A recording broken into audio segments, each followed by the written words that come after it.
outside of Pau Gasol being like this all-star nigga, he an 18, 19 point nigga. You said he an MVP candidate. He's never that. No, I said he was an MVP candidate, bro. No, and you showed us this one article where the nigga's like he's the MVP of the team because niggas hurt. Next to Kobe. Bro, this man averaged 19 points at You wouldn't even call him an all-star. You called him trash. I say he's a good. I say he's a good role player, bro. You called the big three Celtics trash. I don't respect your basketball opinion. Fuck them. You don't make sense. They act like that one ring is everything. They had to fight for it, even though it was big. They didn't three. fight for it, bro. They smacked through the East. They smacked through the East and beat. And why? Why they smacked through the East? Because you had 3 Hall of Famers together with a deep ass. It wasn't Hall of Famers, young niggas. Ray Allen went to Hall of Fame by the time he got there. No. Ray Allen was still on the fence. Niggas did not know about Ray Allen's greatness. Niggas like, I don't really know about Ray Allen's greatness. I don't really know about KG's greatness. Okay, bro. These guys not future Hall of Fame. I These can't guys hear regular guys. Nah, stop it, bro. I can't hear you. Stop it. It's all rap cap. So KG in the Hall of Fame. KG gonna be a Hall of Famer. Ray Allen gonna be a Hall of Famer. He not in there. I'm not sure they had a theme, but KG had his. Paul in there, right? Right. Paul coming up. Right. Yeah, Paul coming up. And I feel like Ray Allen was in something, and I think he had his thing, but niggas didn't show up type shit. Wasn't there some type of, I don't know, if it was like a jersey retirement thing or a Hall of Fame thing where like niggas was wondering if they gonna show up for him and shit like that? Cause they That's when Steph was about to break Ray Allen record. I feel like it was a retirement or something for KG, and Ray did come and they squashed the beef. Yeah. Oh, you talking about that? Yeah. That nigga gonna be a Hall of Famer. He got rings with, man, come on, man. Stop. 3 Hall of Fame. They went through sweat, like beating the East. They wasn't Hall. 60 Beating the wins. East is what made them Hall of 60 Famers. wins. They Were Hall of Famers about. before. They wasn't bro. Hall of Famers. Obviously, they were Hall of Famers before they got there, but they had storied Who careers did they beat again? before they got there. Who did they get that one ring over? They beat the Lakers. Who was on the Lakers? It was Don't Gasol. hesitate. It was Pau Gasol and the rest of the team. It wasn't 3 Hall of Famers. It wasn't 3 Hall of Famers together. It wasn't 3 Hall of Famers together. Okay. It wasn't that. So Gasol a Hall of Famer now, right?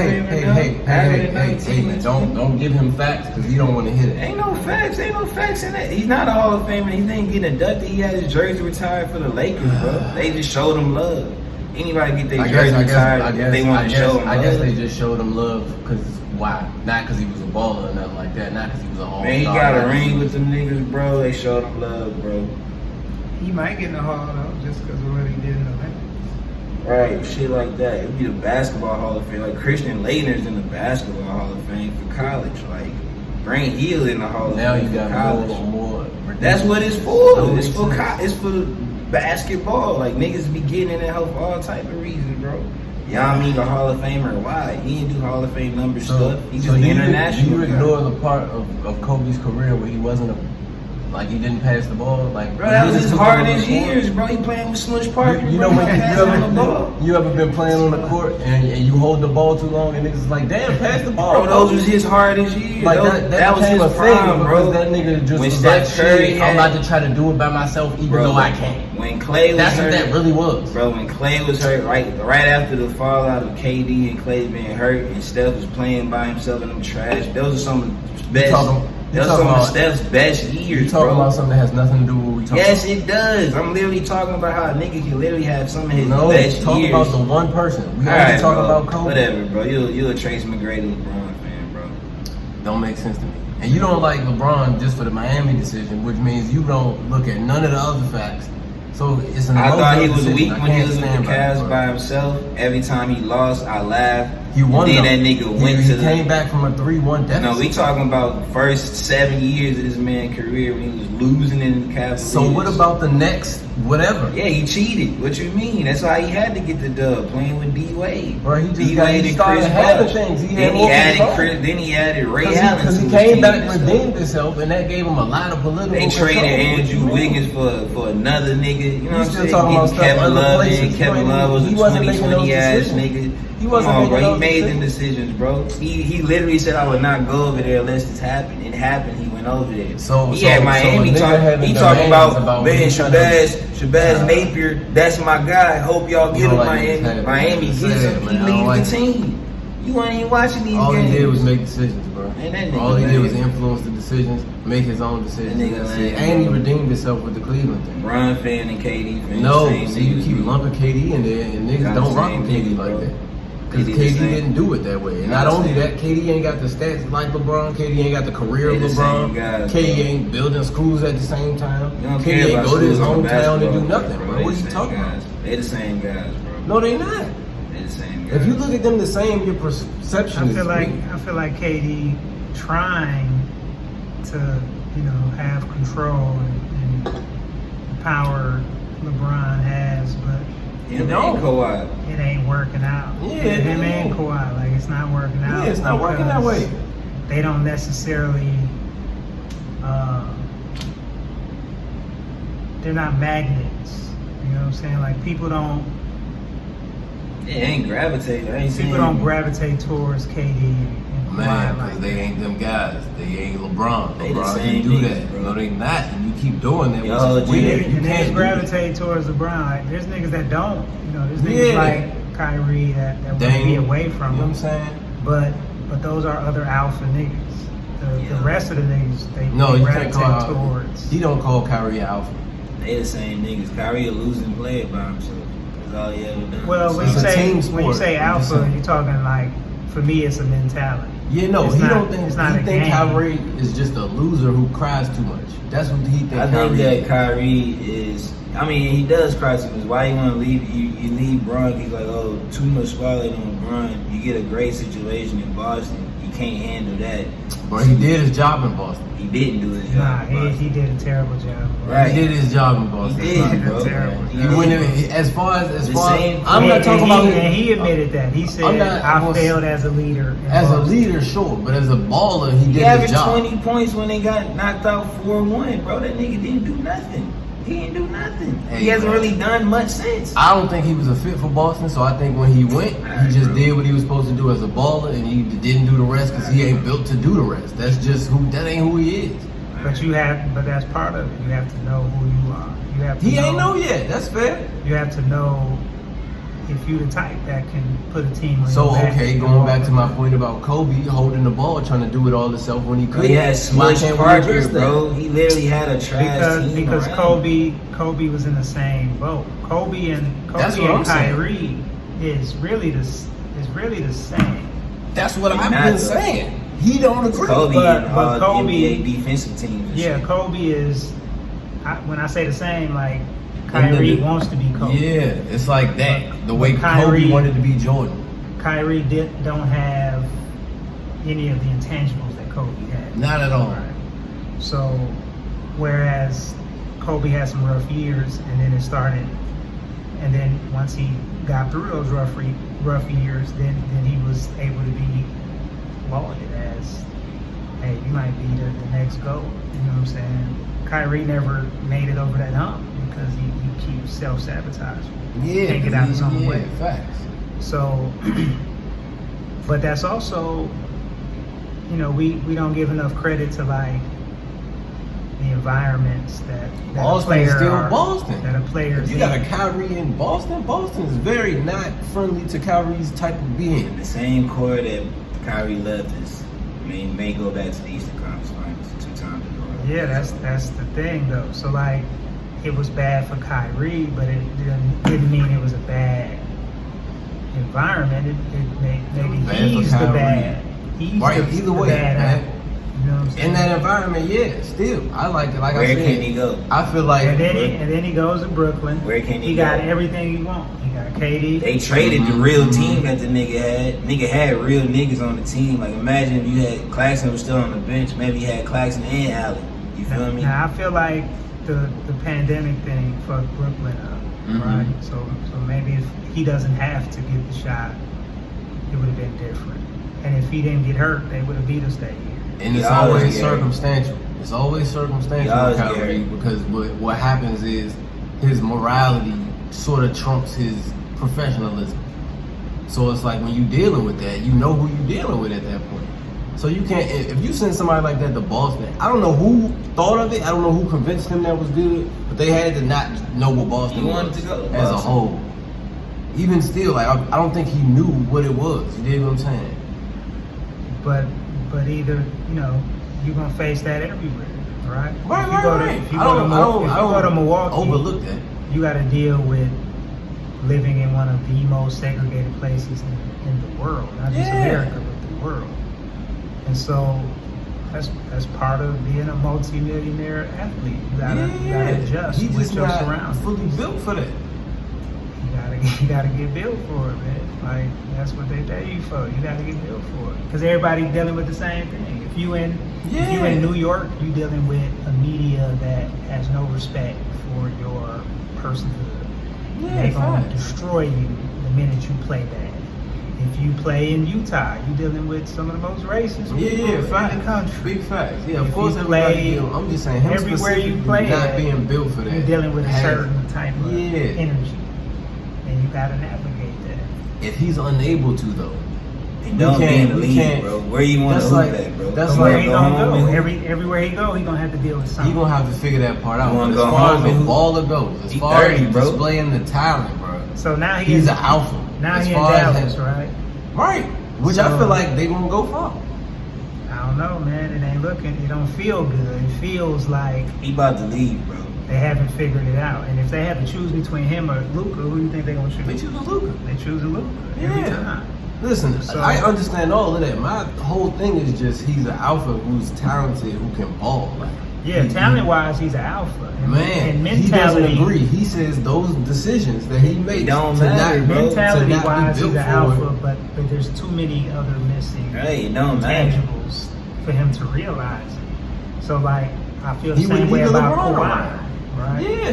Kawhi's an alpha, but he can't stay on the floor. So, Paul Right. George could be an alpha, but he can't stay on the floor. Man, Paul George can't be alpha, man. I used to root for him in Indiana, man. That nigga, a couple times I feel like he should have taken out Toronto and had DeRozan and shit. He just came up short, man. I don't really like that. That's nigga. what I'm saying. Well, he for me, he's in that hard category where he can be an alpha, but whether it's injury or his mental gets in the way, All right. he can't deliver. Right. So this is a big playoffs for Hard because he got everything he wanted. Yeah, You they- got I don't think Embiid, about James Harden, to be you honest. got a nice supporting cast. You don't have to do everything. They about to be in the same situation And it was you last gotta, year. right, like you gonna have to show that, hey, if I have what I need, I can deliver. Yeah.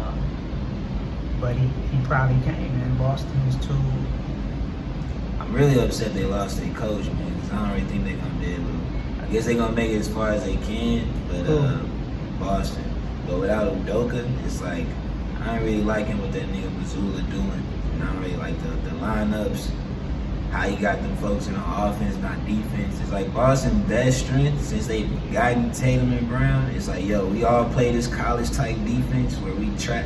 Like if Darvin Ham was over there, he had them niggas trapping everybody all the time. You know what I'm saying? Or Frank Vogel. They'll be trapping defensive ass team. They got talent offensively. So of course, you think the but difference between them this year and last team year, and this year team just is the coaching, less man. defensive? They're more deep, but I feel like the coaching, man, had their mind right. You know what I'm saying? In a different situation, like a couple of games, like they shouldn't have lost that game to Harden. Really, I mean, Harden had to put up 45. It was just by a little bit. If they just played more defense, they probably would have won that game. 'Cause I feel the opposite. I feel like they,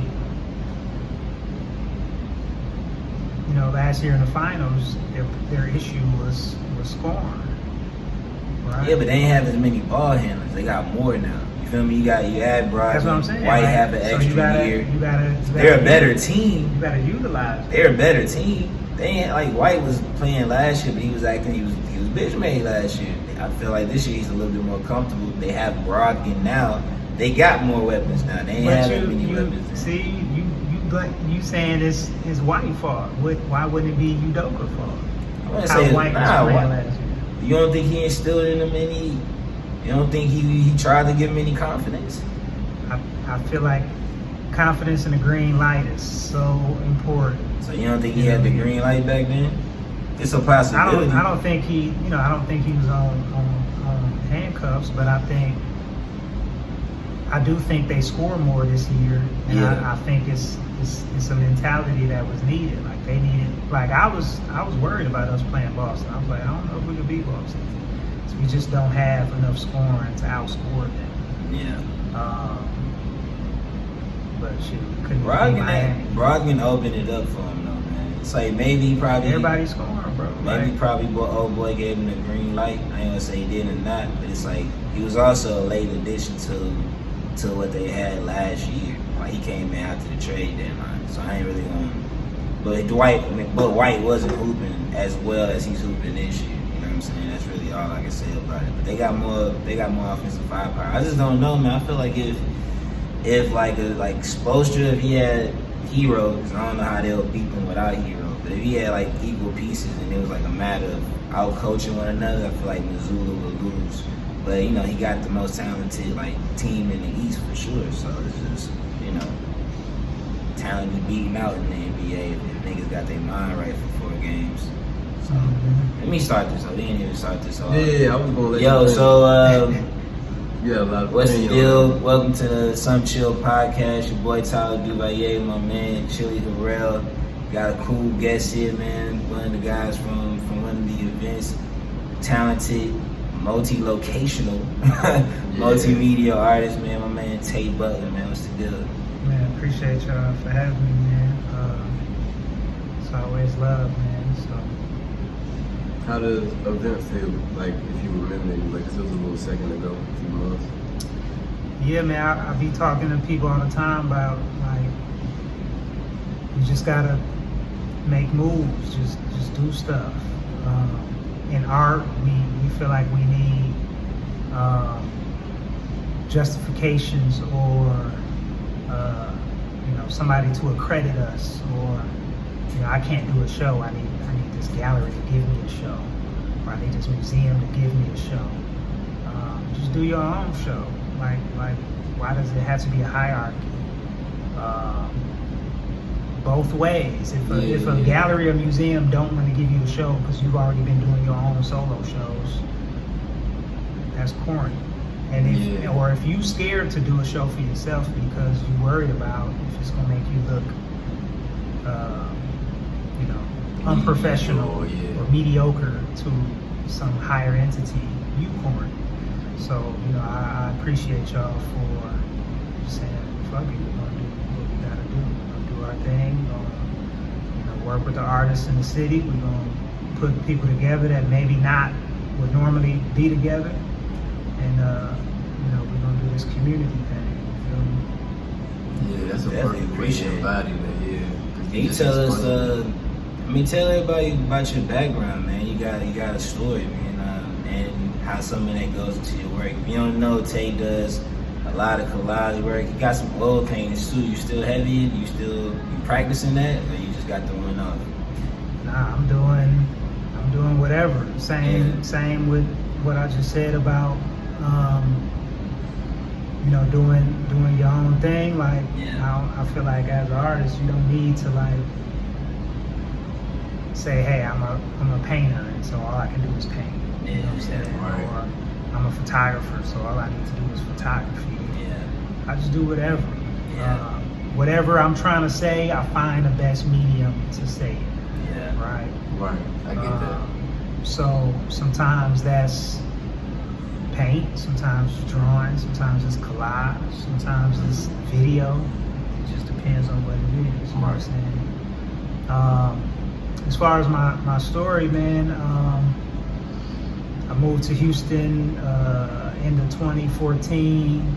I'm from Milwaukee, Wisconsin. That's where I was born and raised. Straight out of high school, I went to the Army. Did the Army thing for a long time.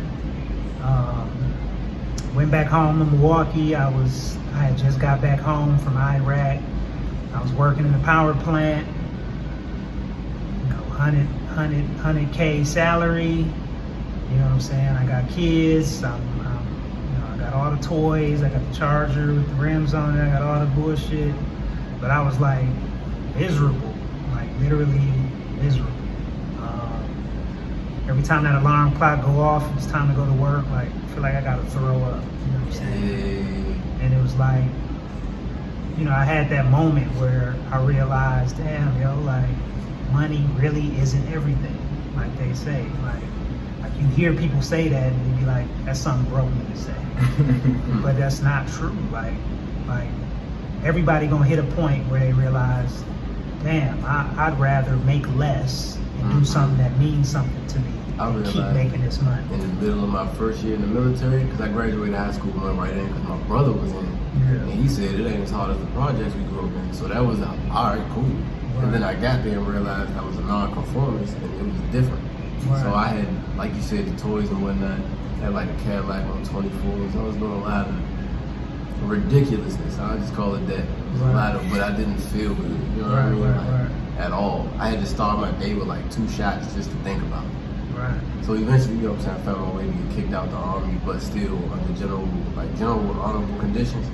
Because according to, you know, all of the older black men that were around, and there was only a few of them, they educated me on, you know what I'm saying, certain ways to go about certain things so that I didn't ruin my life just to try to break free of it. Right. But yeah, so that I was just saying that to say, like, I get that. It comes with that. Yeah. I knew that you went to the army, but I didn't really know about the power plant background. Within this time, like, were you doing any type of creative thing during this time period? Was it something you was flirting with? Like, how did you make the transition and know what to make the transition to? Like, did you go to something else first? Because you do got like some photography in your background too. Yeah, I was rapping like everybody else, right? So What was your rap name? You had a rapper name? Just Tay Butler. So I tell people all the time, like, you know, there's a reason why everybody you know rap, and it's not because niggas want to be rappers. Because most people don't even really like music like that. Yeah. It's a way to express yourself. Like, everybody needs a way to express themselves. I get that. Right. Every human on this planet expresses themselves. So some of you may knit scarves, some of you make rap, some of you do goofy shit on the internet, right? Like, everybody has to find a way to get what's in them out. Yeah. And for us, we look at the thing that's most accessible, that's most easy to touch, and that's rap, right? Rap and basketball. So, you know, I was rapping, but not in a, you know, way that you would expect a rapper to rap. Like, I was a fan of underground, like, you know, Alchemist. I'm a Wu-Tang fan. So, like, me and my guys, like, we just rapping over loops, you know, samples and shit. You know, I was doing my thing, you know, dropping a mixtape here and there, you know, SoundCloud. I got the tapes. I take them to work, sell them for $5, $10. Yeah. Same shit everybody else do. Yeah. But around 2014, well, 2014, 2013, I think it was 2014, the Michael Brown thing happened in Ferguson, right? That was a transformative moment for me. Like, if my life turned into a book, there would be a before Michael Brown and after Michael Brown. Like an epoch moment kind of thing. Yeah, like it was a time that, because, you know, I never really been conscious. I never been a guy that read a lot. I never was a person that, you know, I wouldn't call myself pro-black. I wasn't into politics. I didn't do nothing. I did, you know, make money, chase girls, wear shoes. Like, that's life, right? Hoop a little bit. So the Michael Brown thing hit me differently, and I don't even really know why. Maybe I was just more receptive to it. Yeah, like, I was on Black Twitter a lot at the time. You know, and so I remember the first tweet, you know, hey y'all, this boy's body on the ground. It's been on the ground for 4 hours. Like, I remember seeing that tweet. And so I watched this whole thing unravel all the way till, you know, they decided not to prosecute Darren Wilson, right? So that was the first time that I, like, cried over somebody I didn't even know. You know what I'm saying? Like, I'm, I'm not boohooing, but I'm at work. Yeah, nah, you feel something. I'm at work, literally Yeah. like getting watery eyed because I'm like so mad. Like I just can't Yeah. believe you have all this evidence and you still say, nah, he was right. And you feel like that was all the consciousness welling up in you? Because I'm not gonna lie, bro. I've been like, my friends have always made fun of me as being like the pro-black nigga since like middle school. So like when that type of shit is happening, for me, I was like, I've always been like, we disenfranchised, we're oppressed people, you know what I'm saying? We literally still kind of in wartime. Everything programmed towards us is for our detriment. It ain't never to help us. Even like the government assistance that they do have to help us, we don't know about it as much as white people know about it, and they hide it from us. So I've kind of always been like, casualty of war type of situation. But for you, do you feel like, I mean, you saying that it was an awakening, but just that overwhelming emotion that you felt when you was at your job, do you think it was like not only this instance, but you think there was like other reoccurrences that all hit you at the same time to bring it to the singularity point? Absolutely. That's a great question because what you said is so real. Like, you get made fun of for having empathy for other people. Yeah. Or having empathy for black people, blackness. Like we're so conditioned in our, what's the word I want to use? We're so conditioned in our Culture? not culture, but the idea that we are less than, right? Yeah. Mm. Our inferiority, right? We're Yeah, so yeah. conditioned in that to dedicate your life to caring about it makes you a weirdo, or makes you this, or makes you that. Right. So I definitely think it was like years and years and years of me suppressing, because I've always been a sensitive person, sensitive to other things that other people are going through. But when you're in the hood, like, you ain't got time to be. It is what it is. Like, hey, if you doing bad, you gotta hustle and get yourself together. But you don't realize it's whole systems that's making it like this. You know what I'm saying? Not to say that people still don't have decisions to make. They do. But you start off in a But situation. you start off Yeah, in yeah. a system, it's harder to make Right. particular decisions. It's called engineered consent. Exactly. Yeah, That's so perfect. it's- It's yeah, perfect yeah. because the idea is that, hey, all you got to do is just decide. But you got to understand that the people that make it to these heights, they are beneficiaries of good luck, certain circumstances, personality types that make them, able to navigate things better than other people.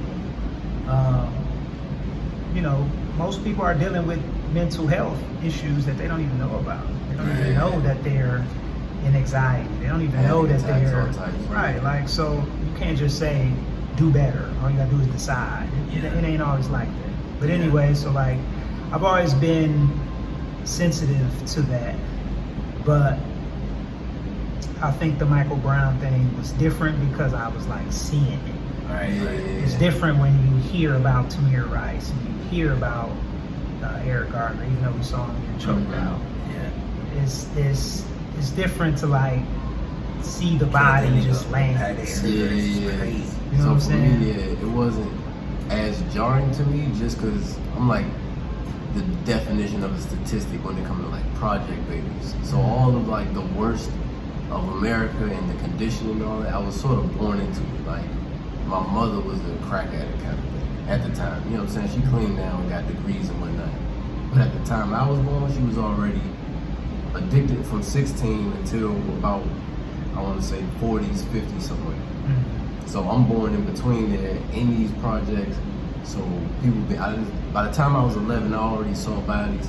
I already saw racism at its I ain't gonna say at its peak, but just at my front door kind of thing. And then being from DC, at one point, I didn't know what a white person was fully, just because all I was surrounded by was black people for a long time. So like, my bus driver was black, my teacher, my principal, everybody. And I didn't realize it could have been because of segregation and all of that. And mind you, I'm born in 92, so it's not even like I'm old and nothing like that. It's just, that's what it was for my upbringing for real. Right. So seeing it all the time made it to where it was like, I was extrovertedly mad. I never really, my sensitivity coming out because I'm not cool with none of it. And of course you're gonna get made fun of when you're not cool with it because everybody's so conditioned to make it a norm that to facilitate it without participating in it makes you, what's the word I'm looking for? Not an outcast, but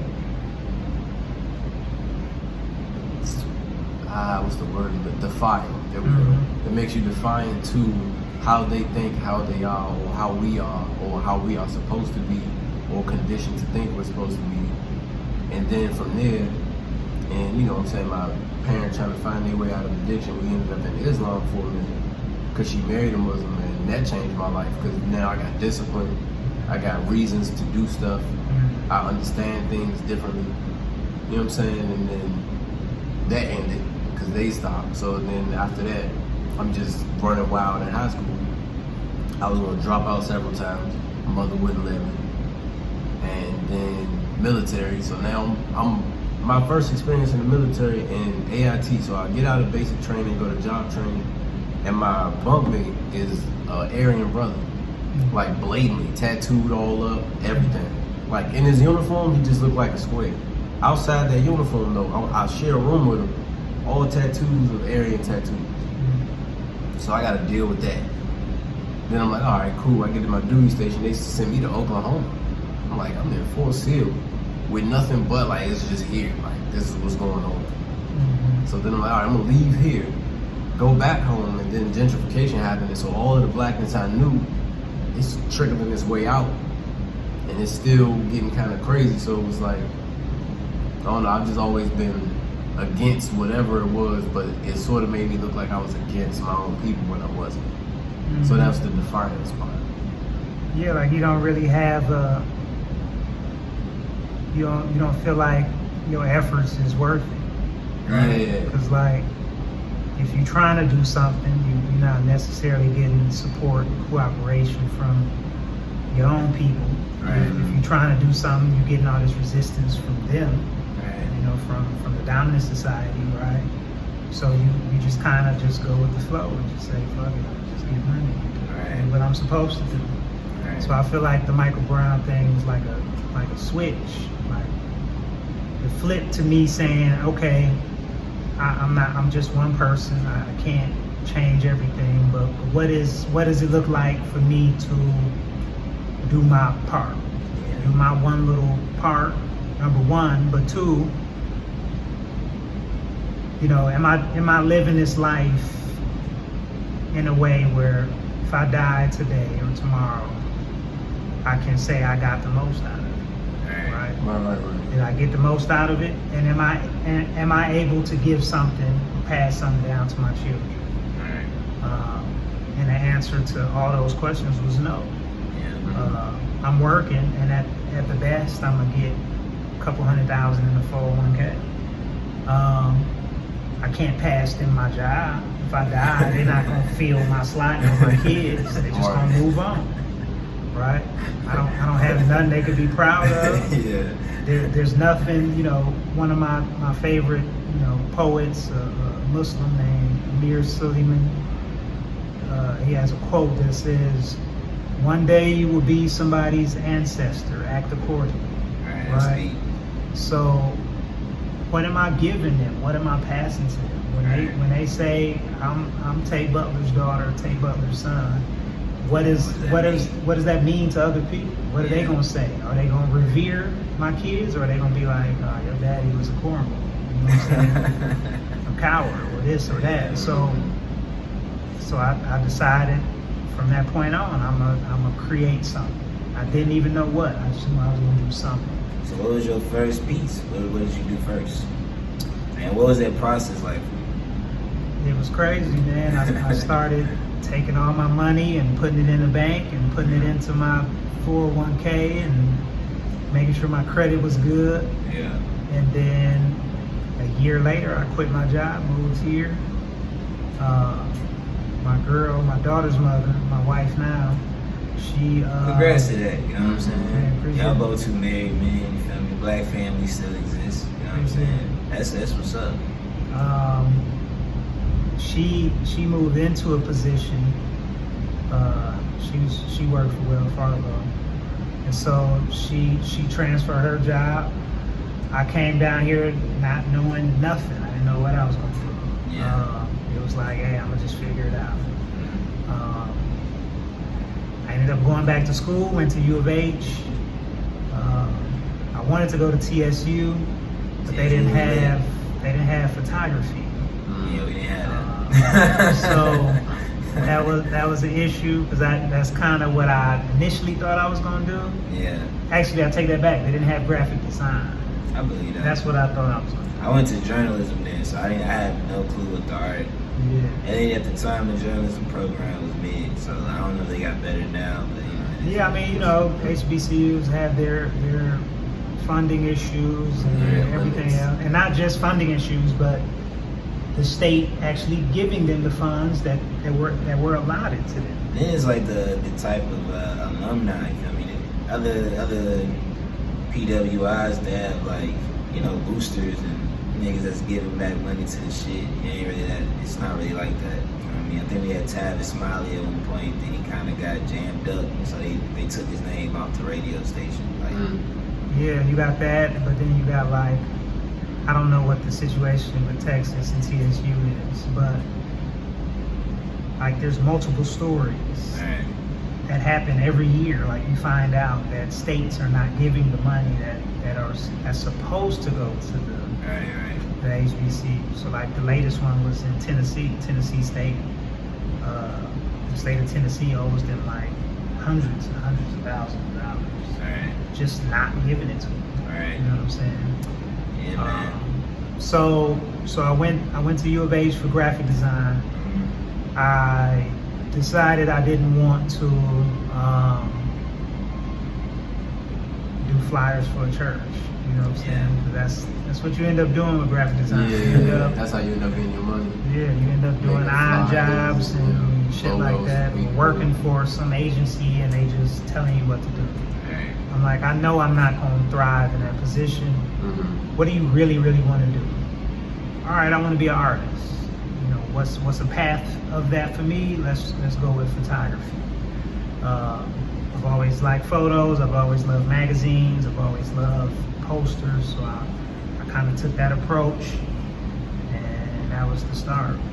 So what was your first collage? Because I always like how your collages I never really, how certain collages there'll be a scatterbrain kind of idea. Yours always seemed cohesive in some way, even if it's not totally related. Yeah, so because I'm photography, I'm studying particular artists, right? So in art school, they always want you to research and study. Yeah, I went to art school before, Art Institute of Washington. Yeah, like who came before you. So I'm looking at Lorna Simpson, I'm looking at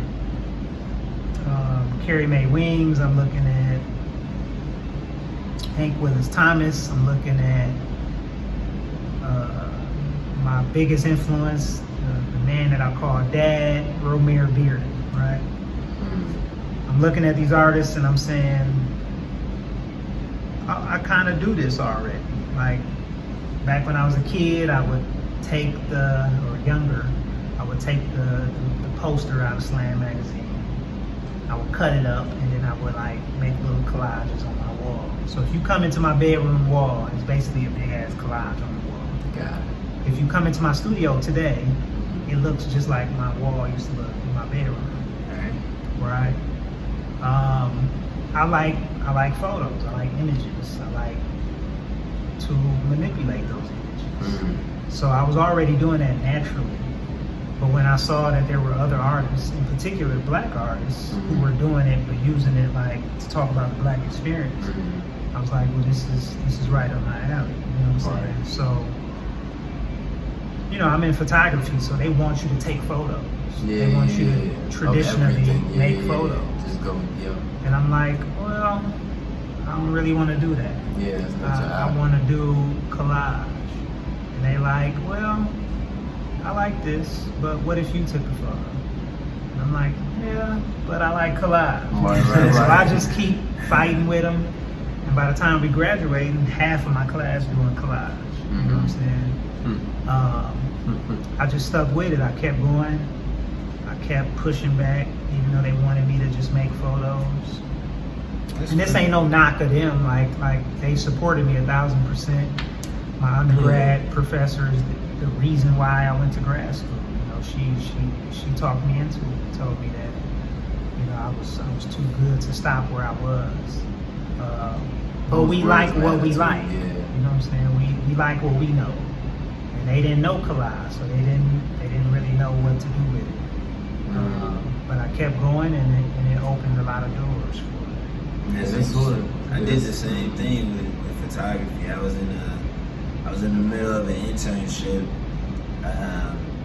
like for my photography. But at the time, I started doing digital collages. I spent hella time after work still like using their computers and shit doing digital collages.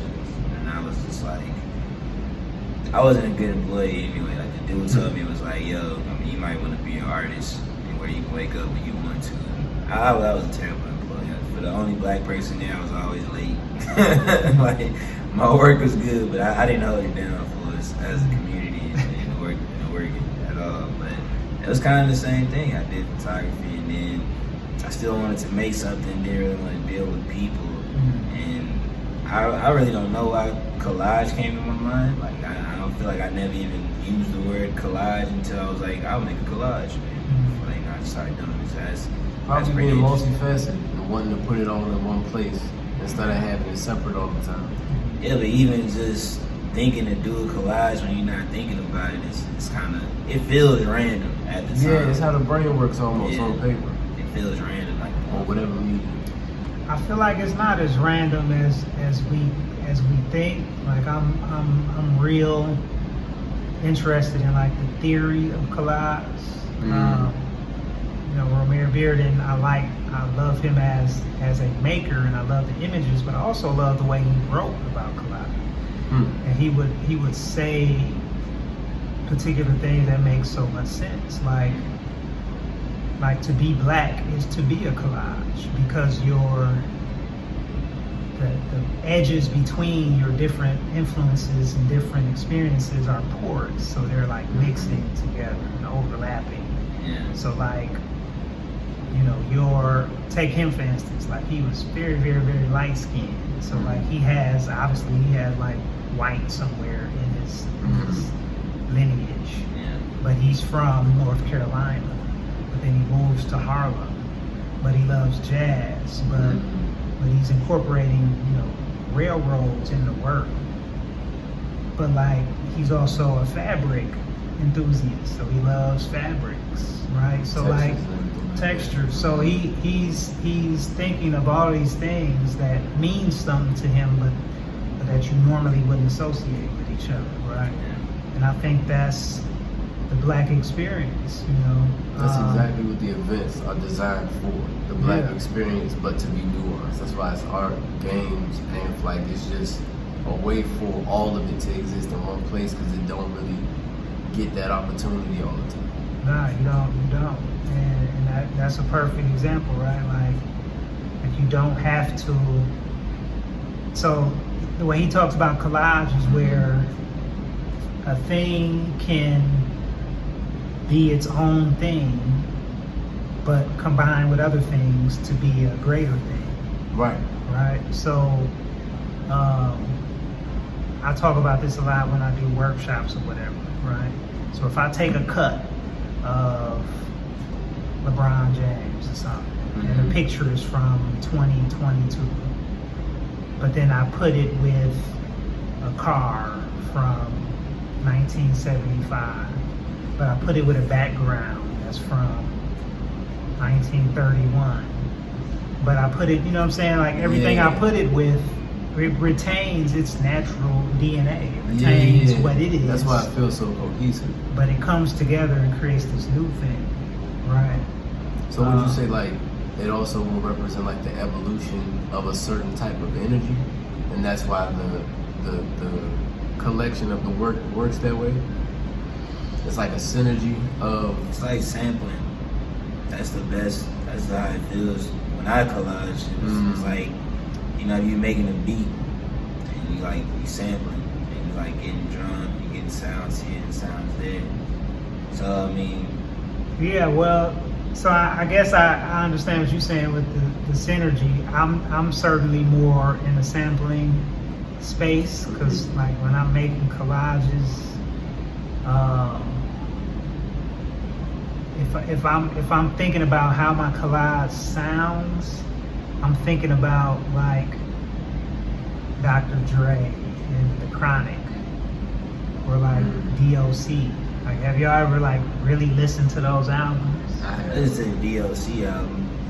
Those albums, To The Chronic. and then you go check the liner notes. Like there's literally 20 samples in these songs. You know what I'm saying?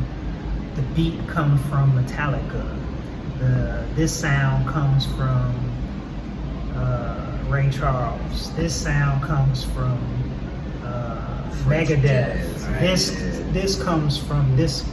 Like he was taking so many different things and mixing it all together. Like it got to a point where he didn't know what was the sample and what he played. Right. You know, when people think Dre, they think West Coast and this and that, but they don't know Dre is like a sampler sound. Heavy. Because he started out as a DJ. Yeah, like he's a sampler as far as like the RZA is a sampler, right? Crazy sample. So I'm thinking of my collages in that term, where I'm thinking RZA, Dre. But now that you say that, it is like And they have to have it's like synergy. an energy. You know what I'm saying? Yeah, that's the only way I see it though. So like the sample part, I don't relate to all the way just because You'll I have don't to look do at it as bits and pieces. And I've done it, like I've made a beat with samples and everything, but like it doesn't feel the same. Like when I look at collages, especially cohesive ones, I feel like LeBron represents a 67 Chevelle. Like it's like when something was made and it's like it's the only of its kind. And not only is it that, but it's dominant. Like it's just so Still if you show cheating, me. bro. I mean, I see what you did. But All right, I use Kobe for you. When I think of Kobe, I think do of like somebody else, bro. Don't put them in the same sentence, bro. They're two different guys. Oh, my Say goodness. KD or something. No, I can't do that because I don't think of the same things. But just powerful energy though. So it's Yeah. like, or using like, I don't know. I see things in a more energetic way. Like, I'll see one thing that has nothing to do with the other, but I'll see how the energy mimics it. Like it's a different expression of the same energy, kind of thing. So when I look at the collage, it feels like a representation of time being linear. You know what I mean? Like, yeah, these are completely different time frames, decades, languages even, but what's happening is being expressed through this in this time period because this is just the way it grew. This is the way the seed fell and the plant came out. Yeah. But if you think about it, that happens with music and samples too. Because, you know, if you hear a song and let's say you hear a song today. So let's say you go, when we leave here, you go play Conway, right? Listening to a song, you never heard the sounds in the song before. This is your first time hearing it, May 2023. 7 months from now, you hear the sample that was in that song. Right. It's gonna take you back to today. Yeah. It's gonna take you back to instead this of moment. to the original, right? Yeah. So like something that exists, and the sample could be from like the 70s, right? It could be some 70s, whatever. So something that is from a whole nother time period, you can hear months after your first experience with it and be taken back to a specific day, and you know, the near to the time that you experienced it. Like that's an energy thing, right? Music has that power where, and it's not a lot of things that can do that, but music, where it could transport you back to a time or situation, Right. or even make you think of a person. You know what I'm saying? So I guess I'm trying to do that with the collage. I know it can't have the power that music has. It But does though, in its own way, because there are people who don't care for music who care more for art. So it does to them what music would do to other people. No, that's fair. I guess for me personally, it doesn't Yeah, necessarily do what music does. Only because music is just so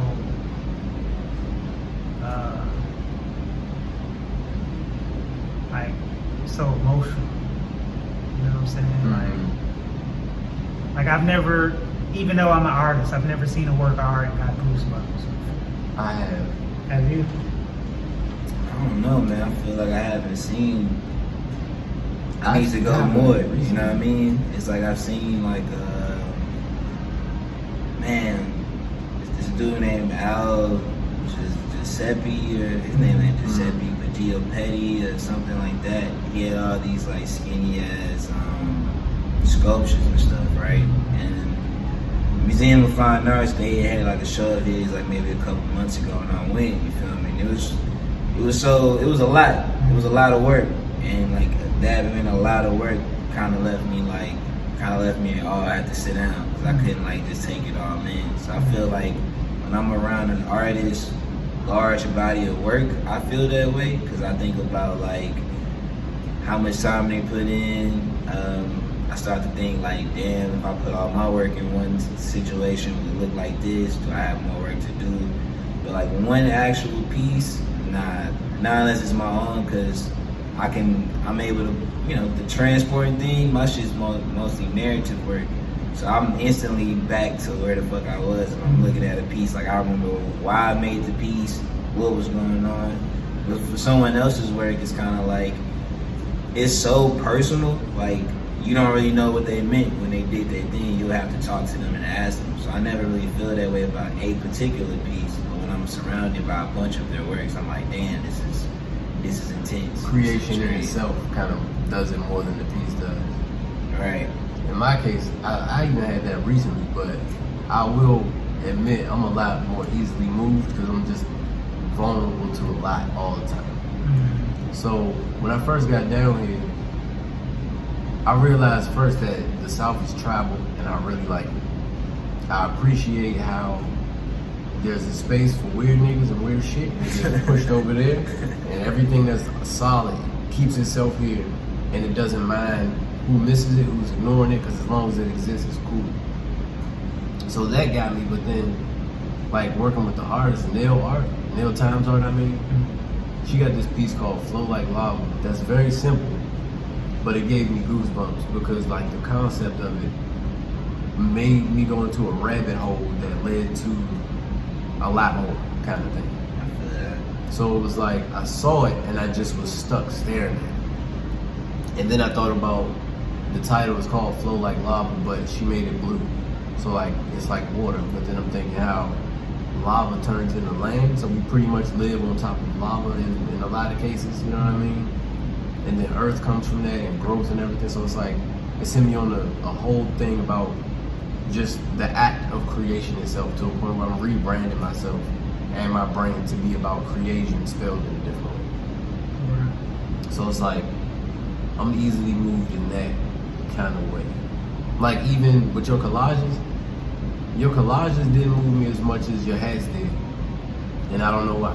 The stay close part of your branding just resonates to where it's like, oh shit, like this don't exist almost nowhere. Like I've never participated with nothing that even said stay close, even if they hinted at it with their branding or whatever, but like the direct stay close statement and seeing it on the hat and the colors you chose, I had goosebumps from that because I don't know, it feels like something that's supposed to exist in order for black men to exist in a real way now.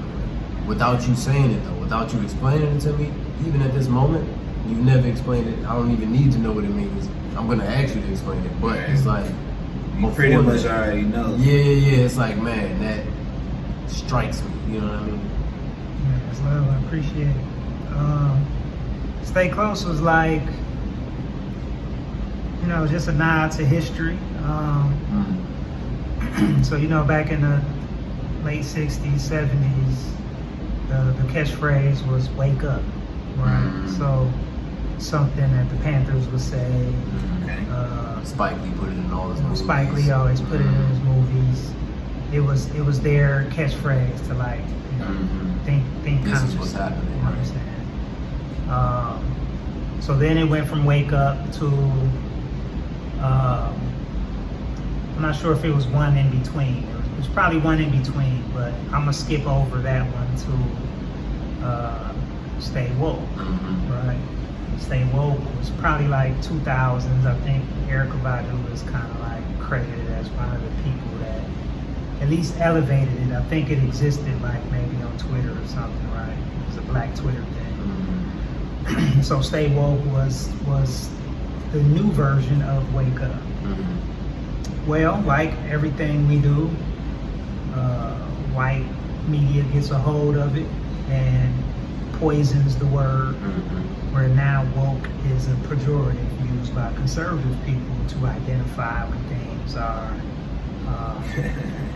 Too liberal. too liberal. Right? Just caring about other people makes you woke. Right. And they can use woke now as a dog whistle for other people who think like them to stay away from. Right. So I was like, well, let's convert Stay Woke to Stay Close. Stay Close being It worked. Close to home. Because like I close said, to before truth. you explained it, I felt it. As soon as I read it, Yeah. as soon as I saw it, it felt like that. But not cliche or, you know what I'm saying, taking a change. yeah, to you be too liberal. can use it where you want to use it, right? You can use it where it's relevant to you. So when I talk about Stay Close, I think about the fact that me as an artist, I've been very, very interested in collaboration. I know that art has this reputation for being a bunch of people being pretentious and patting themselves on the back for having ideas that are moral, or just having ideas, period, right? And that's never going to change. That's kind of what art is, or entertainment is in general. You're saying, hey, I have an idea, and this is why you need to pay attention to it. All right. Well, me, I'm taking that energy and converting it into something where I can include other people, other people that I fuck with, that fuck with me, that feel the way I feel about, hey, the only way we're going to get out of this predicament we find ourselves in is as a collective. Very true. It's not going to be one person. It's not going to be one ideology. I tell people all the time, like, you have to think about the fact that two things can be true at the same time, or put yourself in a both and ideology rather than either or. Right. And all these years later, we're still having the same fights. There's still people who say, no, the way we're gonna fix shit is to get money, right? So follow Jay-Z and Nipsey and we're gonna get our shit together. And then there's people who say, fuck Jay-Z and Nipsey, it's about socialism. We have to destroy capitalism. And then you have people who say, no, it's about the community. And you have people who say it's about family. And you have people who say it's about this. And everybody want to have their way be the way. When the truth is, it's going to take all of it. Yeah. You know what I'm saying? If you are a so-called socialist and you want to dismantle this system where there has to be a permanent underclass for everybody else to profit off of, it's going to take money to do that. It's going to take support financially and physically to do that. And so that means you're going to have to incorporate capitalists. You're going to have to incorporate people who got money. I don't see a time ever that racism won't be here. And I also don't see a time ever where capitalism won't be here. Right. But we can do it better. We can do capitalism better. Yeah. What we have to get out of this mind state of is squeezing every dollar out of every situation, every community. Get money, but you don't have to get so much money that you making everybody else poor. Right. You know what I'm saying? That's not business. People think capitalism and business is the same thing. It's not. Yeah. Capitalism is where you want everything. You have to have everything. You have to put everybody else out of business so you can have. Because that's the only way, right? Because that's the only way. That's not what we want. That's not what we need. We need to get closer to business. When we had a black community where we knew we had a cleaners, we knew we had somebody that can put a roof on your house. We knew we had painters. We knew we had photographers and artists. And it all facilitated. And we all through each other. supported each other. But now everybody just want to wipe everybody else out. Funny enough, that was my favorite part of the project. It was like a community network line for like the people who weren't involved in street shit. It was like, all right, who watching who kids and all of that, who ain't eating, who need rent, you know what I mean? Like, or that, he ain't ate, all right, let him come over here, or she over there doing that, cuz could come do this, or the little girls go over here do this, like a little bit of whatever the Panthers had going, or like the breakfast system still kind of lasted a little bit in the projects of DC. You had the candy lady, or you had whoever needed whatever there was people for. The village needed the village kind of thing. And that's what the events was sort of to mimic, but in a creative way. Because I get tired of being told that it's not worth having if it's not in their space. I don't like that. Because at that point, that would mean nobody is thinking about building anything. Everybody just wants to go give it to somebody else.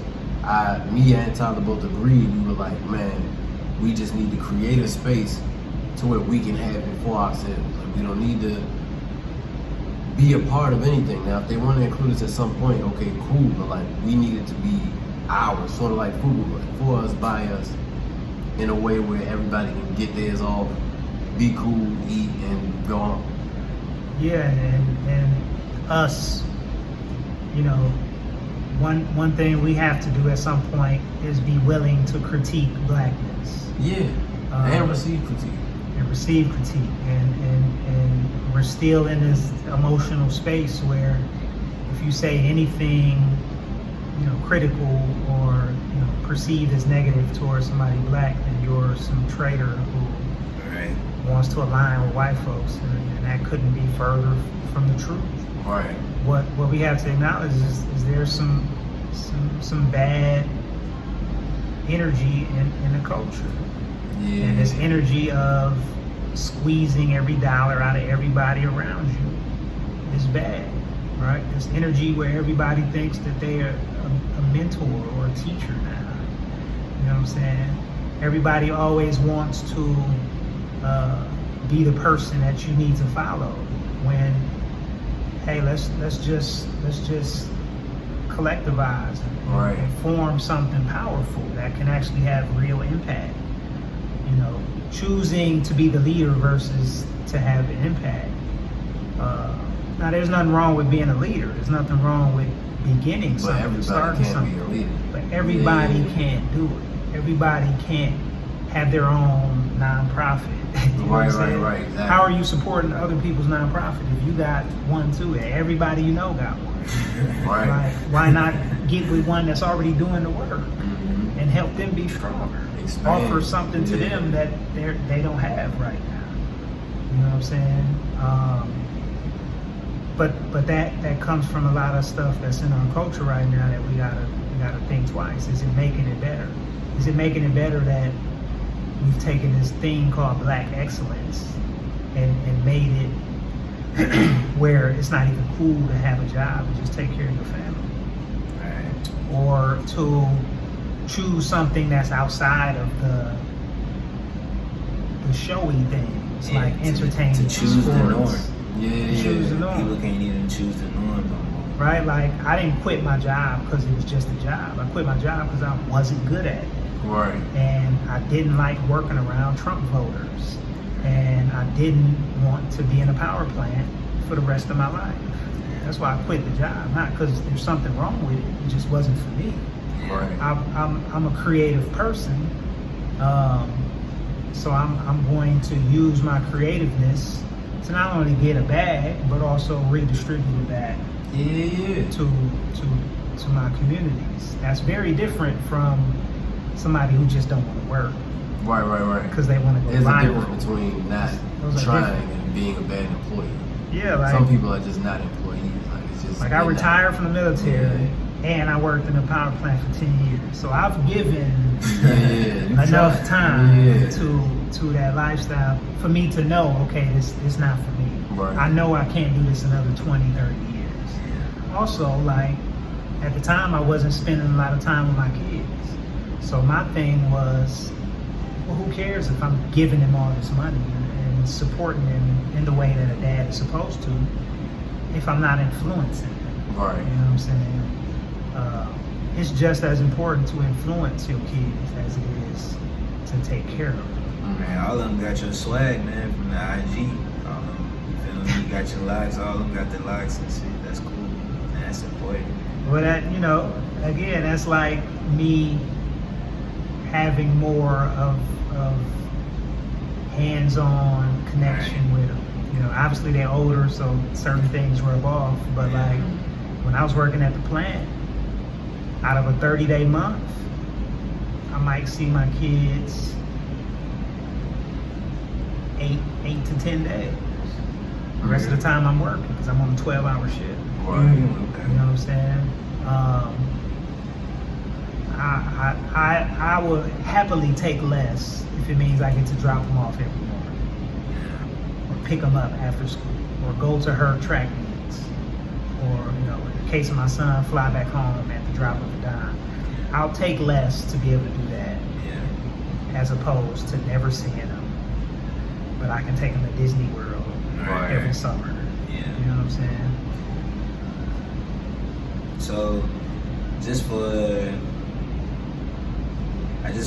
the people's sake, if they don't know much about your work, when you started doing collage, was it natural for you to go straight into the subject matter of basketball and blackness? Because it's not just like basketball, the sport itself. It's about how it's connected to us culturally, how these people are like heroic figures and what they mean and what they stand for, and kind of like even using the court as a political field, or using the court in these different references. It's like when you did your collage works, it's like what was your path to your beginning to getting into the basketball frame of mind? Not really the frame of mind, but to the basketball aspect of your work, and I guess you could just tell us how it jumped off from there, because you definitely like doubled down and started to just bring other things that black people go through to life using just the subjects of basketball. It ain't really about basketball itself, but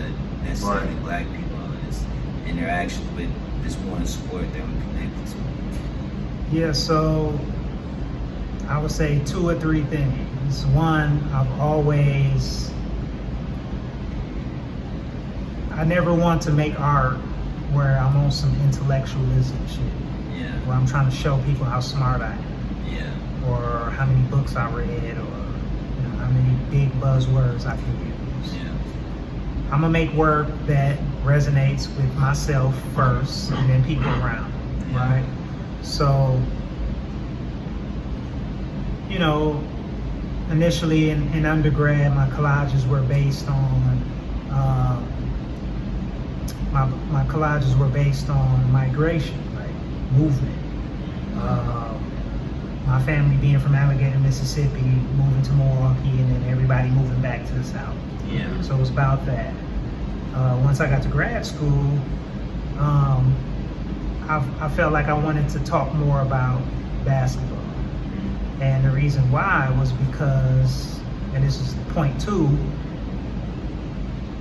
again, I wanna do things that have value in the community. Not just me making a thing for rich people to collect. Yeah. I don't want to do that. Yeah. I want to do something where I can't sit here and say that my work is going to have value or it's going to hit people or touch people in a certain way. All I can do is just have the intention for it to, and it do Make or it it work. won't. Yeah. Right? And so my thing was, why is basketball so important to us? How did it get there? Like, do we over depend on it? Are there other ways for us to feel the way we feel when we are hoopers or rappers, right? Yeah. So, like anything else with my work, I start to research. I start to study. I start What to did you say?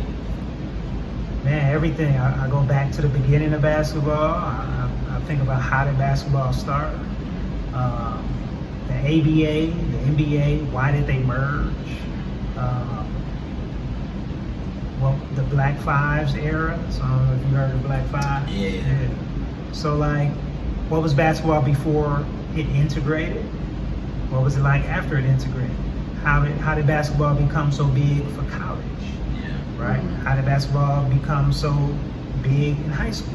How did this AAU farm that we see now come to begin? So just studying all these things, and what I realized was that race was hand in hand with everything.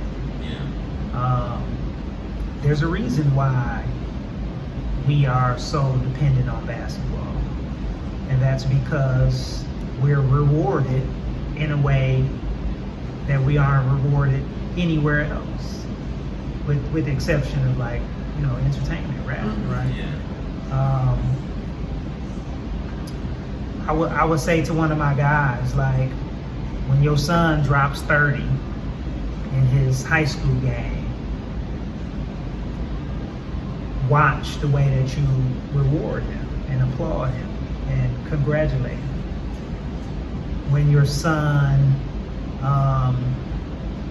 scores, you know, 700 on SAT or ACT, whichever one it is, or gets these particular grades, or you know, does some other type of intellectual feat, is the It's definitely approach not the same? It's like, not the same. It's definitely not the same. It's not the same. And that's not judging you. Yeah, That's not it's just not knocking the you. same. That's something you picked up from a greater culture. It's not Yeah. about you. You're just one person. Yeah.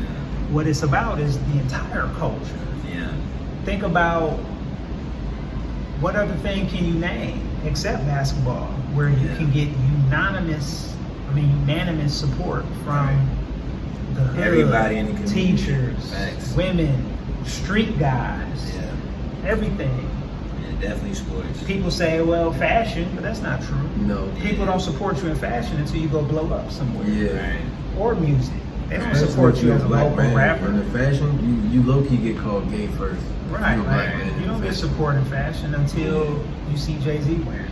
Then Right. everybody want it. Right. There's nothing but basketball where everybody supports you and holds you up. Because if you make it, they make it. Right. You know what I'm saying? Is it the celebrity, you think? Well, of course it's the conditioning, but I mean, like, do you think the celebrity and heroism of Nah, it is because the, there's it's other instant. things that you can get celebrity from. It's instant reward. You know what I'm saying? It's like with basketball. like it's true. You see, it's like you Yeah. win, you lose right there, your stats right there, your successes. All There's no right there. trial period of like, Each okay, game. Yeah. It's like Baby Boy, right? Like, Baby Boy is one of my favorite movies.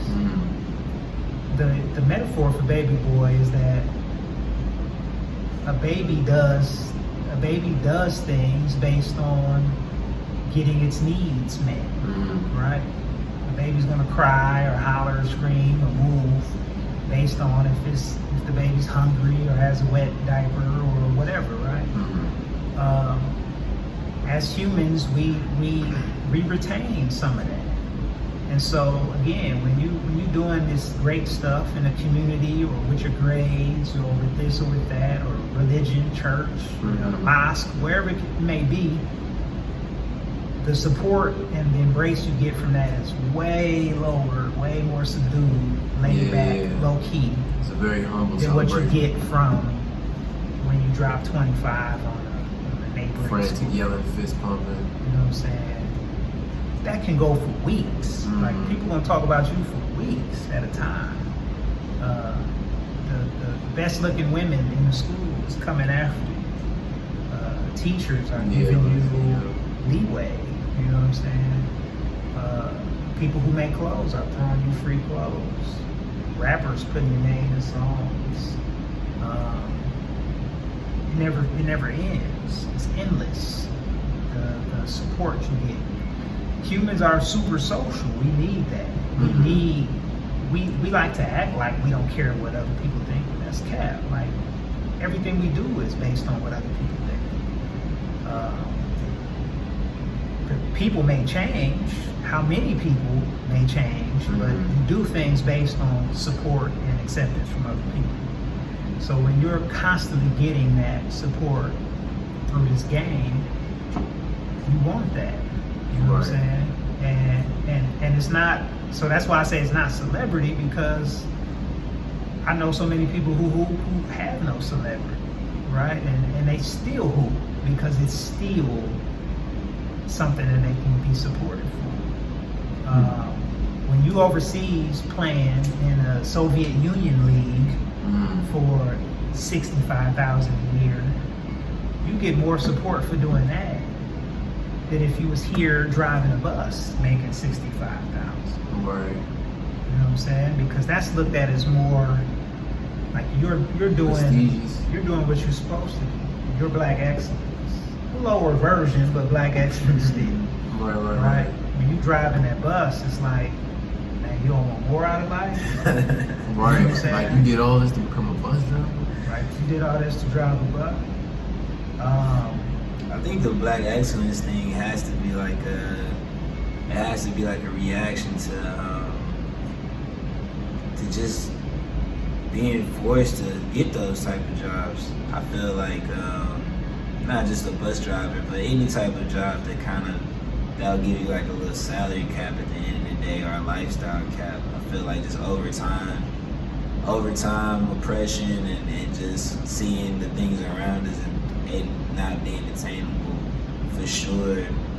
And also like the creation of the term black excellence. I feel like that shit made people want to strive for a life of influence. You know what I'm saying? And I would say that white people have, because I've never seen a black person that has quote unquote black excellence live a life totally unique When did it to change? both black and white people. Yeah, because think about it. Black But excellence first, is let different when I was me young. challenge that first. Yeah, go ahead. So, what you gotta think about, what you said is you're not wrong, but you're looking at it from an individual perspective, right? The problem with us and just, the condition we're in as black people is that, the individual can't change the system, right? It's gonna take a whole collective. Yeah. And so the thing is, like, we're thinking, hey, I'm going to be able to beat this by becoming, chasing this life of affluence. But what does that really mean? Because once you become affluent, where do you go? Right. Yeah. You leave the black community. Right. You go to these other communities. Right. You make them stronger, Right. right? Help that economy a lot. When we get money, we're not thinking about changing where we're at. We're thinking about getting the fuck out of there. You know what I'm saying? And look, I'm not ever gonna tell a nigga like the hood you grew up in, where probably 20 years of your life, niggas trying to kill you, rob you on a daily basis. I'm not telling you you're wrong for wanting to get away from that. What I am saying is, if strive means to create a hierarchy and separate yourself from other black people, that's a problem. I'm not saying you do, but I'm saying most of us. That's what we're thinking of. When we get the bag, we want to show that we're not them niggas as fast as humanly possible. Right. How we dress, what we drive, what schools our kids in, where we live in. You know what I'm saying? Yeah, so That's different from them because they can get money and still stay in their communities. they can get money and they don't have to wear it. You know what I'm saying? They don't have to wear it through their cars or whatever. We get it and we have to separate. They don't have to separate. That's the problem. So I feel like it changed at some point. Because when I think about like my childhood and teen years, it was different as far as what black excellence was, or that even being a statement wasn't really a thing. So like, even if I go before I was born, like the Jeffersons was black excellence. You know what I'm saying? He owned a laundromat kind of thing. You know what I mean? He wasn't a baller or nothing. He just owned a laundromat, lived on the top floor. You know what I'm saying? And then when I'm coming up, I mean, of course you had the street dudes or whatever, but like, if you had a dude that came around with like a tradesman uniform on and said he in the union, that was like the thing. Like, niggas in the union was niggas that's up. Like, we was like, damn, that nigga in the union? Like, so I only made the money I made back home because of the union. Right, see what I'm saying? So it's like, when did, I guess, the working man or like blue collar, black professionalism, or white collar for that matter, become disregarded?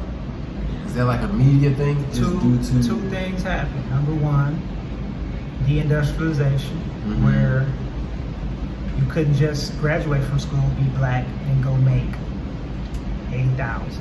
Right. No more. Where I'm from, Milwaukee, Wisconsin, in the mid '70s was the power plant, or not power plant, but manufacturing plant capital of the country. Right. There were more manufacturing plants in the city of Milwaukee than any other city its size or larger. And that's a statement too, because that includes Pittsburgh, Detroit. Right. You're talking about like, when you think factories, you think Pittsburgh and Detroit. Yeah. But Milwaukee had more than that, because we had all types of shit. We had beer, we had Master Lock, we had all types of stuff. Right.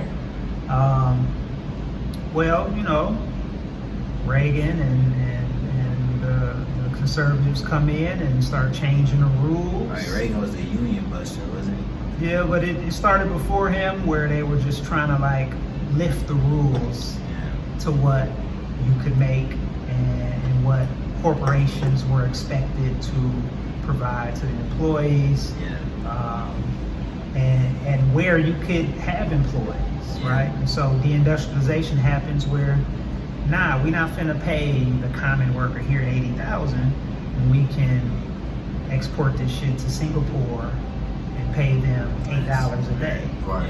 You know what I'm saying? So that's number one. That happens. And at the same time, of course, drugs is entering the community in a crazy way. And so the community changes, basically flips upside down. Completely.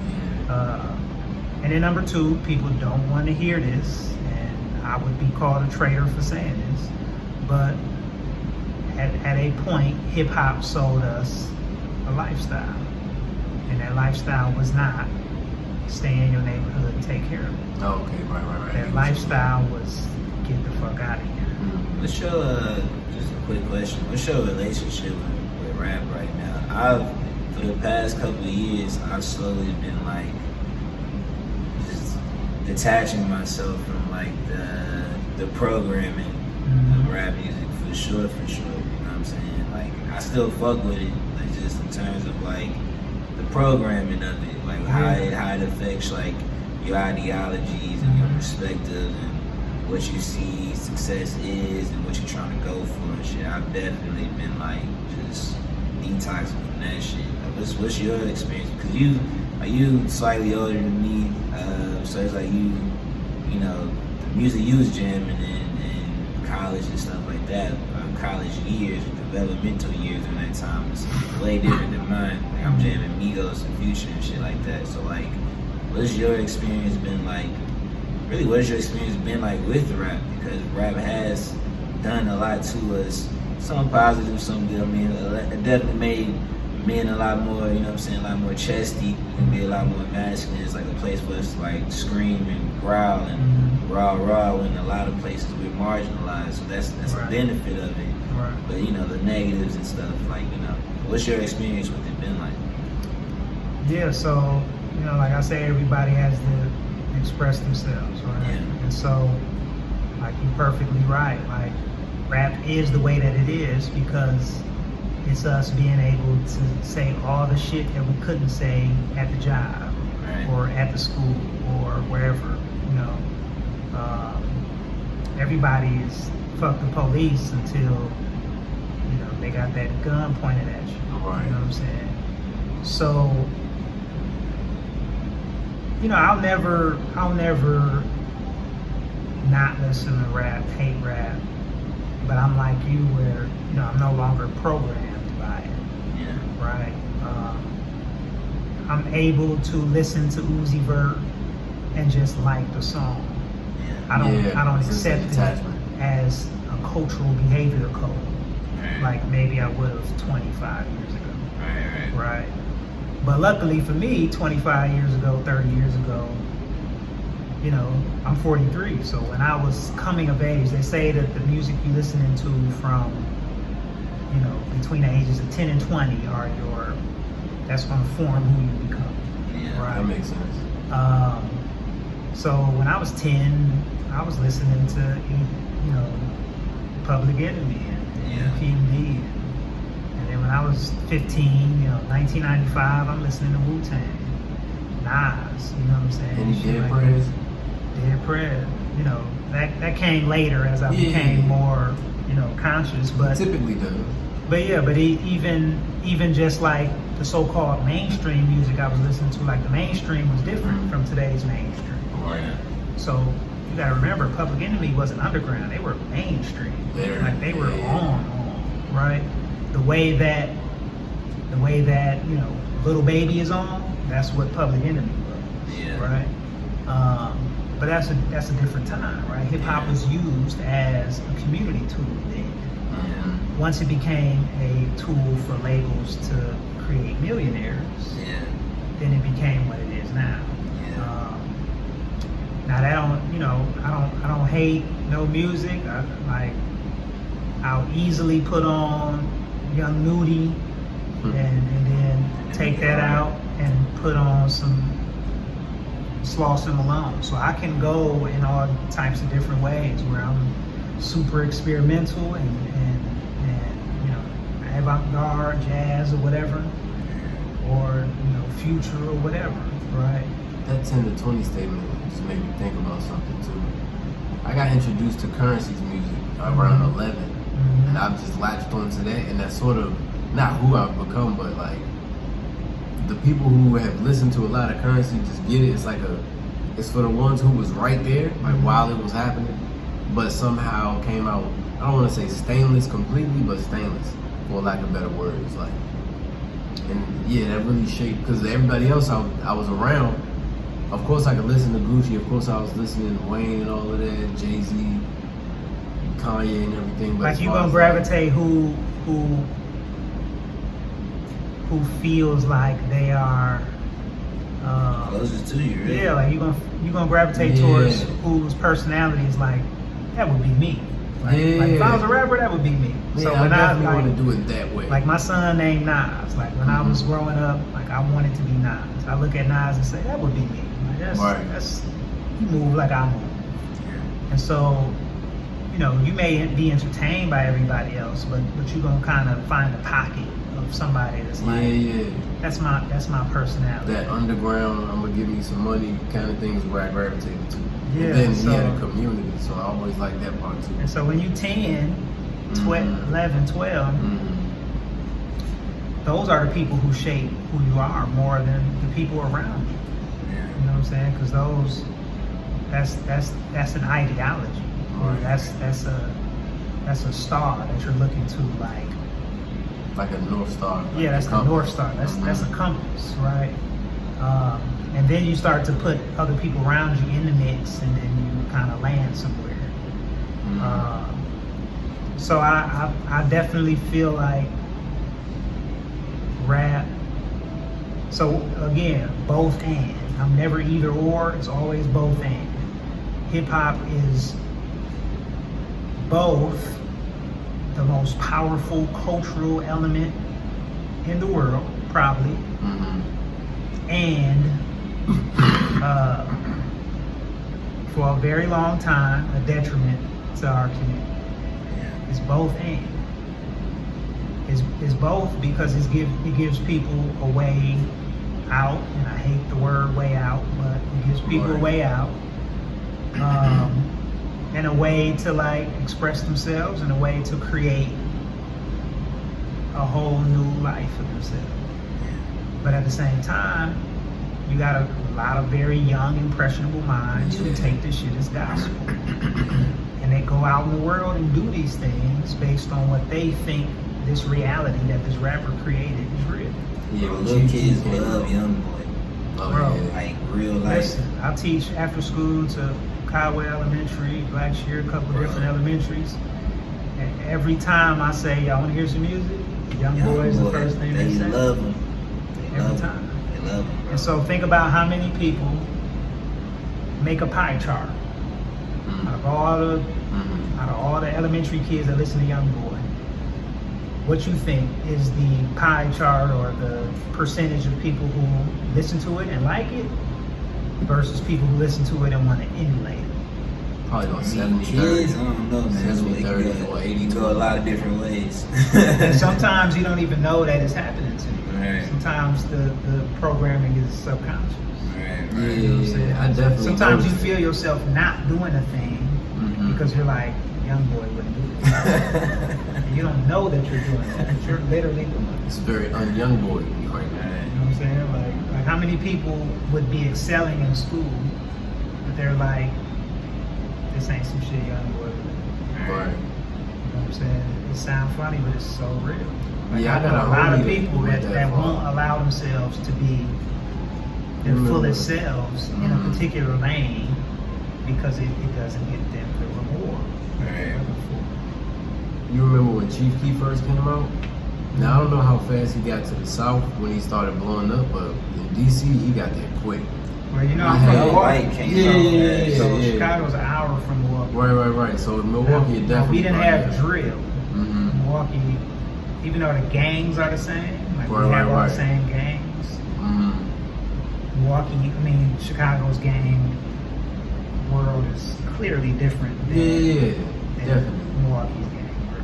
So it's like I had homies who was like, man, I'm just trying to go to Chicago just to prove I can make it out there. I'm like, what? Bro, you trying to do what? Like, we already having trouble here. Like, it's bad enough where we at. And we in like the top 5 of the criminal places. Like, Chicago is right there with us. So I don't know why you want to go somewhere else. There's a super thin line between what a lot of rappers say is they're just reality and they're just showing you what's out there, and then fetishizing or glamorizing. It got fetishized in my neighborhood. We don't even have a cent. We don't have gangs in DC, like none. Like if they are, they're Spanish and they're in their own neighborhood. So it's like when I started seeing people from DC doing all the hand whatever, like stacking it, I'm like, what you doing, bro? Because they definitely ain't come recruit over here. And that's Like, what I'm saying. Like, you know what I mean? Like- that's what hip hop did. It kind of. Like smoke, like there's a strain of marijuana now called Dead Ops because of Chicago motion. Like you would be literally smoking Like Dead Ops. you can import culture from different places through the music, right? So think about before Gucci, T.I., and Jeezy. Nobody said trap. That wasn't part of our language. Now white people say trap. Gucci made me want to wear yellow for a whole summer when he came out with Lemonade. I'm not gonna lie to you. When Lemonade came Listen, out, man. I wanted to wear yellow that whole summer. I wanted to get a yellow earring. I wanted yellow polos, all that. Listen, hip hop is. That's why I say it's the most powerful cultural element in the world, because you can't really name a lot of other things that can capture the heart and mind like hip hop. I think because you're constantly changing. You know what I'm saying? Yeah, and you're being sonically affected too. Right. Constantly chanting what they saying and shit. So Now it's- there's bad things, or I would say, less positive things like, drill, but then you have situations where a Nipsey Yeah, takes all of it for negative Yeah. and converts it That's to the first positive. rapper death that I shed a tear for, and it was Nipsey was my Michael Brown in your case, but not in like a black way, but in like a, I don't know, help mine or something else. A Because lot of us was hurt by Nipsey, bro. I just remember, it was like a couple of us were just at my homie's house. There was like 4 of us, 5 of us. We were just sitting in silence, bro. Couldn't believe it, bro. every light on my We street cut off for like 30 definitely seconds. felt that black people did a disservice to us by killing Nipsey. You know what I'm saying? Just off the Because he had so much more to do, Right. and he was so influential.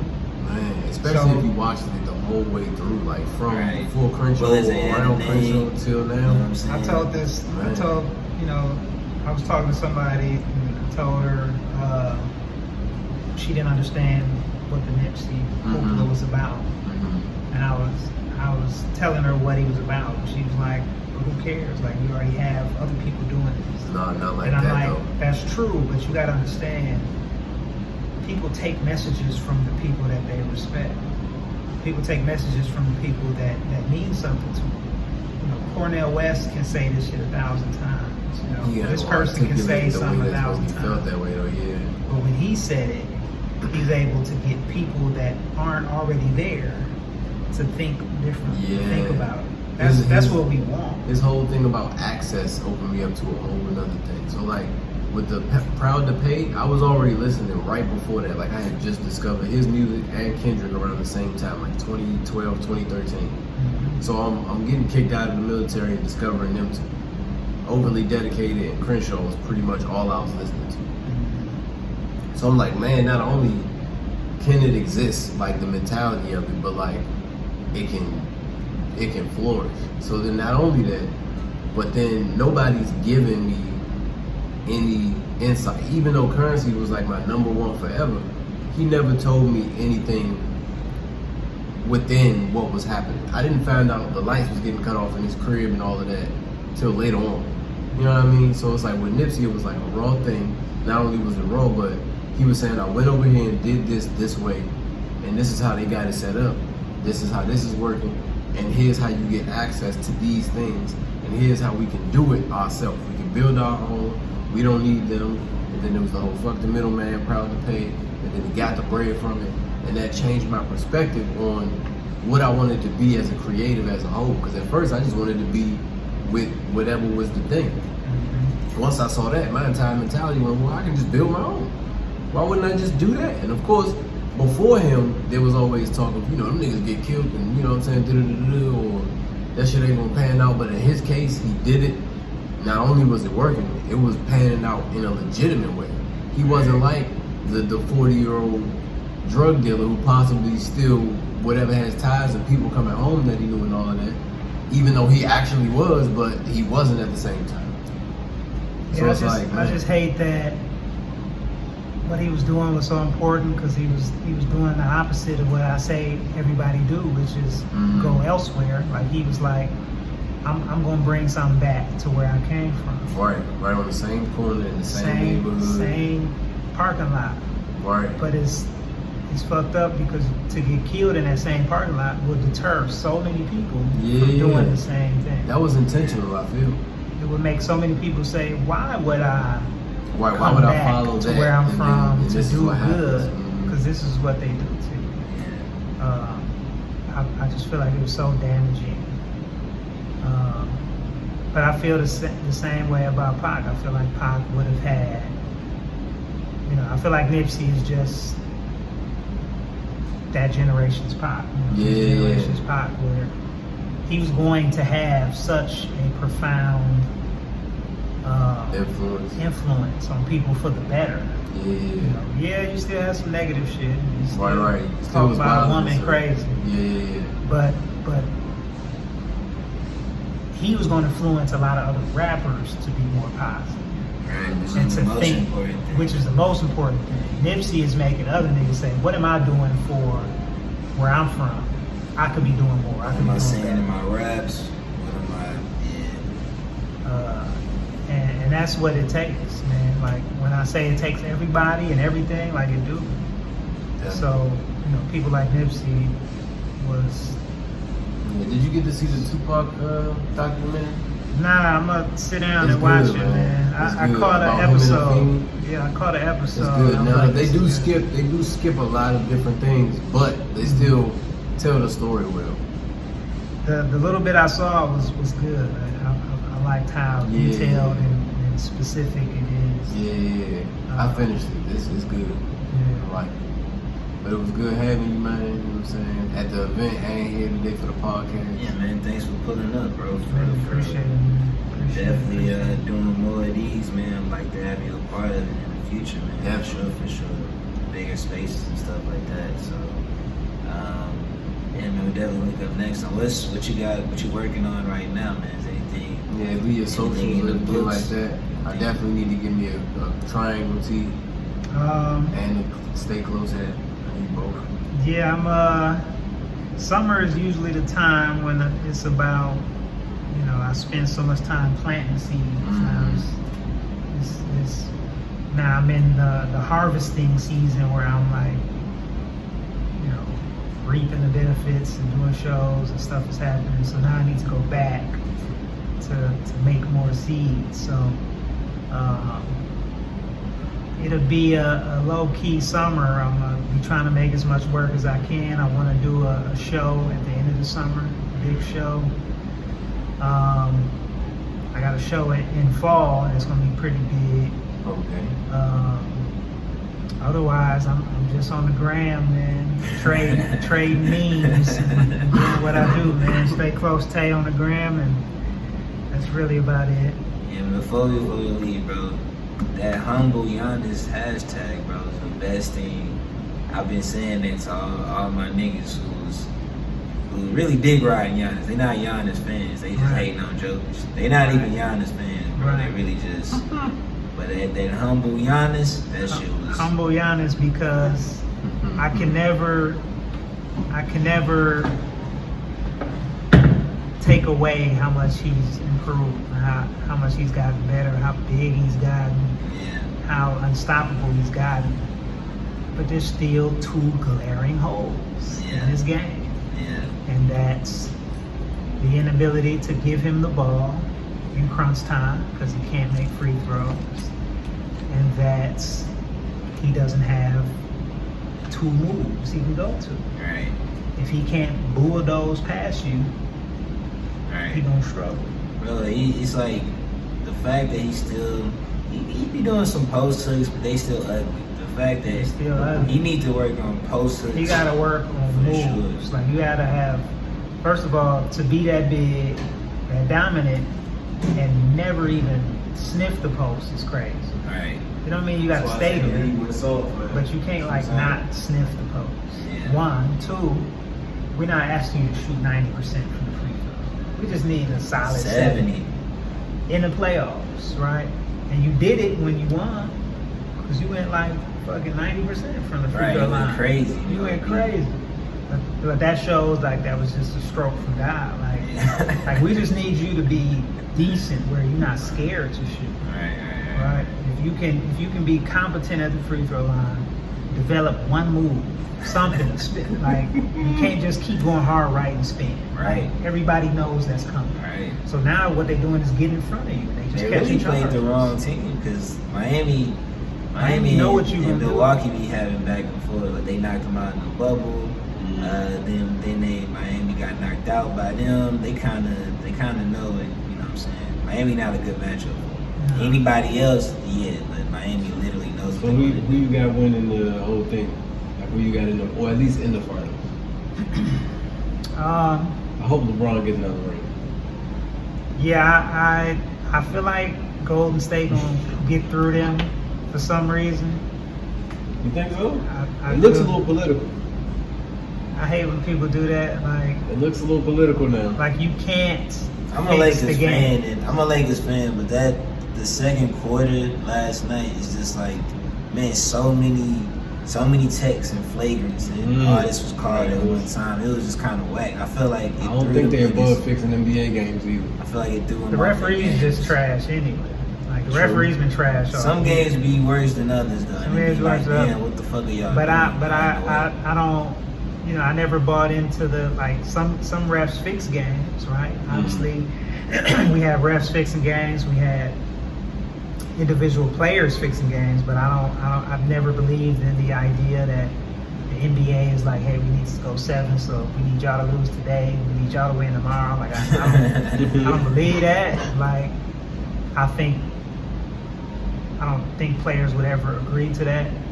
You know, Hey, it's a every lot time of them that don't LeBron care about the league. loses, it's hitting his legacy, his opportunity to be better than Jordan. Yeah, So he would never agree to that. I don't think he would ever agree to. Right. Yeah. And neither would Curry, because Curry is like, I'm trying to show niggas that I can do this without having KD and whoever, right? So that's why he was crying last year. 'Cause he was like, I finally won where I was the man, where I'm the one that's counted on. Right, Yeah, right, right. it's like Iguodala shouldn't have got that Finals MVP, but they were giving him out to niggas who was holding Bron for like a couple of years in a row. There's so a reason. I'm just throwing that out there, it's but not- whatever, man. Bron still averaged 30. It's not really, he didn't really do that much. I mean, I'll say that Curry had some bad finals, right? Yeah, Like he had some rough finals. Yeah. But I think Curry now is Yeah, like, he better now, like stronger. he in his fullest form. Yeah, You able know to what get I'm his saying? shots off. Like Peak level step. So you got Golden State going all the way, probably, man? Or Golden State Nah, I against can't who, say Boston? that. I really 'Cause think Denver is a yeah, problem. Yeah. Like I've never liked them before, but I think they're a problem. I don't know. Jamal is still playing weird. he's always been an inconsistent nigga. The problem with Jamal is that he He got to get back to ball. likes difficult shots. It's like he's one of them niggas that like if the shot Maybe easy, you better without a crowd. I don't want it. But hey, if I got a spin around fade jumper, I want that. But now it ain't so much as on him no more. Like everybody hooping. I think Aaron Gordon hooping. yeah, Gordon been hooping, man, but he's just a beneficiary. I for think jokers. Porter hooping. Porter only can catch and shoot. And So what about the East? I got the Celtics I coming still got out. Boston They coming should out. come out. They should come out. They should beat Philly. And they'll beat anybody, Miami or Knicks. On a hope and a dream, I really want Jimmy to get a ring. I don't know if it's this year though, but if it's not, I don't think he gonna get one. Mm-hmm. I'm so mad over the 41. I can't cheer for him. Can't do it. Y'all niggas was up 20, bro. Both games, y'all was up 20, man. So It's just disgusting series of events.